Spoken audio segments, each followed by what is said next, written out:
Hey Taurus, welcome to your weekly reading for the 23rd to the 30th of June. I am Charlene Lizette. Whether you are new or whether you are returning, a massive thank you to you. Either way, I hope you click subscribe and become a part of our collective.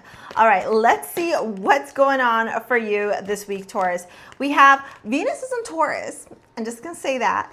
I would also say that there's gonna be a lot of healing happening this week, and I also want you to pay attention to your relationship with money. Big time. The way in which you spend money, your conversations around money, whatever wounds you have around money, because Venus is in Taurus, all themes around Taurus and Venus are amplified at this time. And you rule the second house in astrology. The second house in astrology is material possessions. It's your relationship to your material possessions, your wealth, luxury, sensuality, the finer things in life, what you ingest. It also has to do with the way you spend, how you save, etc.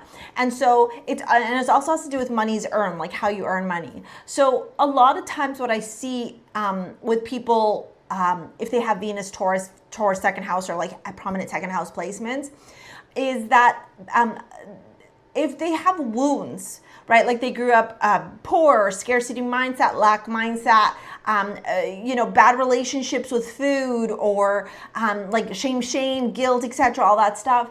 There's this like idea that I'm not worthy of receiving, and so therefore I have to be like poor or struggle constantly.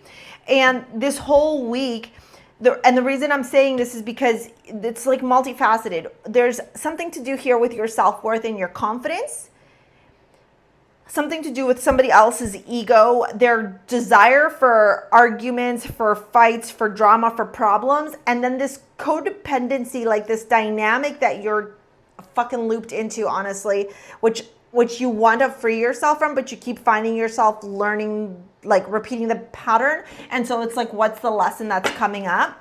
And this whole week is about you learning that lesson so you can finally break free.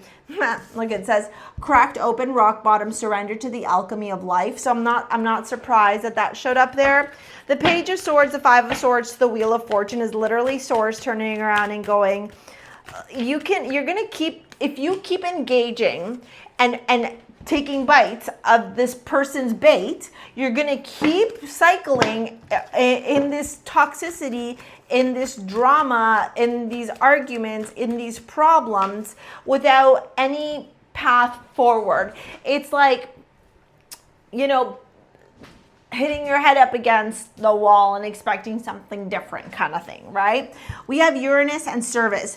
Uranus energy is, I also forgot, I think Uranus is at its critical degrees in Taurus right now, before it moves into Gemini. I didn't even think about that, dude.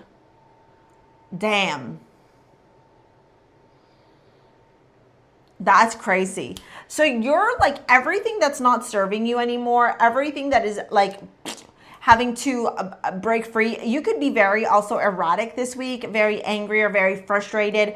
All of this stuff though is literally in its like peak amplification before the volcano erupts, because Source is going, you gotta let this shit go.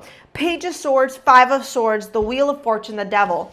You gotta let this thing go. Source is going, you're done being bound and chained by this devil. You're done being held back from living your best life. You're done feeling trapped, feeling prisoner to this experience where you're just not respected, where it's constant fights, where it's constant drama, where it's like, oh my God, like, if this is a relationship, this is like such a draining relationship. This could also be with your mom or work or friendship, etc. Whatever this dynamic is, it's gotta go. And Source is going like clean slate here, clean slate. High Priestess, Seven of Swords, King of Cups. Clean slate. You're gonna have to be a little bit strategic and a little bit cunning in the way that you break up with this person or this dynamic. And I don't say that as a bad thing. I don't think it's a bad thing either. I simply think that this is you having to learn how to put your big girl, big boy pants on. And I feel like I've said this to you before, because the High Priestess is all about tuning into your intuition, right? It's about listening to the guidance, the sacred wisdom, the downloads. The Seven of Swords can be cunning, it can be strategic, it can be deceptive, but it's about keeping things close to the chest. So this is not revealing a lot of things to a lot of people. And then the King of Cups is about emotional maturity. This could also be manipulation, emotional manipulation. So this could even be a person in your life who's going to play manipulative games.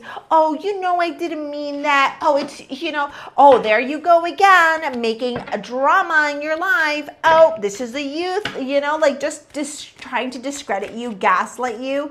No, no, no, thank you, ma'am. The fact that you even got Sana as your amulet from StarSea Jewels, this is from my jewelry line. The aquamarine, the green aventurine, the rose quartz, and the morganite is all about healing your heart center. It's all about that self-love, that self-respect, right? The Two of Wands, the Five of Wands, yeah, this is a relationship. King of Pentacles. They might try and use money as a way to drag you back in, Taurus. They remember I was saying to you, what's your money story? What, like, or you could feel like, oh, well, they're the ones that are the providers, so I have to be with them. I have to accept the Fool reverse flying out. It's like, you know, you need to walk away from this connection, Seven of Pentacles, but something keeps holding you back. You know, you got to free yourself from this. King of Cups, this is you and your sovereignty, Taurus. This is you realizing this person is never going to change. This person is who they are. They're going to be manipulative, emotionally controlling. They're going to be cunning. They're going to make you feel bad. They repeat the same pattern over and over and over again, Taurus. There is nothing about this person that you don't know. Like, you know the way they play. You know their behavior. You know their mannerisms. Like, it's like if somebody came onto my channel and saw me swearing and they were like, oh, that's weird. No, it's not. You know I swear. You know I tell it how it is, right? So if you know how this person is, Taurus, why are you expecting or wanting or trying or thinking that they're going to change, right? Source is going, they do the same thing. They bait, hook, and switch you. They Darvo you. Deny, reverse, accuse, victim, offender. Darvo. This person, honestly, I've got a feeling that a lot of you are dealing with a narc. I'm not a doctor. This is not a diagnosis, but this is narky energy. When I see the Five of Swords, the Devil, and the Seven of Swords in a reading, especially with the King of Cups in there, this is narky energy. This is covert narcissism. This is toxicity. This is you having to learn to break free from it and no longer getting into the fucking boxing ring. They drag you into the ring, don't they, right? They say the things that get under your skin. You know this is how they are, though, so let them. And you take control by you focusing on what you can. Don't engage in their drama. Trust me, trust you. That is the best way. Don't gray rock them. Don't yellow rock them. Fucking nothing. And if you have to co-parent with them, I put up a bunch of videos on this stuff in the past, so go look through my channel. Okay, because honestly, this is about you breaking free, boo-boo. This is about you breaking free, okay? If you want to work with me in any capacity, it's down in the description box below. Ditto to pick up Santa. All of our amulets from StarSea Jewels are made here in-house. And here's this video to help you with manifesting your dream life. Thank you for your likes, your comments, your shares, your subscribes. You'll see you later, alligators. Peace out.